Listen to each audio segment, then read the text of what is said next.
તો એક તરફ પરસોત્તમ રૂપાલાએ ઉમેદવારી ફોર્મ ભર્યું છે, વિવાદ વધુ વકરી રહ્યો છે, ત્યારે કોંગ્રેસના પ્રદેશ પ્રમુખ શક્તિસિંહ ગોહિલે પણ વાત કહી છે, કોઈ ભૂલ કરે અને આખરે દિલથી માફી માંગે તો માફ કરવા જોઈએ, કોઈ ગુનો કરે અહંકારથી માફીનું નાટક કરે તો માફ ન કરાય, રૂપાલાની જેમ માંગેલી માફીમાં માફ ન કરાય. રૂપાલાએ વાણી વિલાસ કર્યો હતો.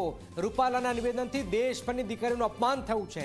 રૂપાલાએ દેશભરની દીકરીઓની માફી માંગવી જોઈએ. શક્તિસિંહે પણ પ્રહાર કર્યા છે.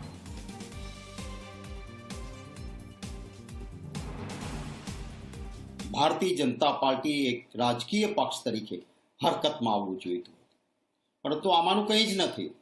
એ રાજકીય પક્ષે નક્કી કર્યું, એમના જ પક્ષના એક નેતાને ત્યાં એમના બોલાવેલા થોડા લોકોની વચ્ચે જ્યારે રૂપાલાજીએ માફી માંગવાની વાત કરી તો કેવી રીતે કરી કે હું જે બોલું છું એના માટે ક્યારેય માફી નથી માંગતો, પરંતુ મારા પક્ષને નુકસાન થઈ રહ્યું છે એટલા માટે હું માફી માંગુ.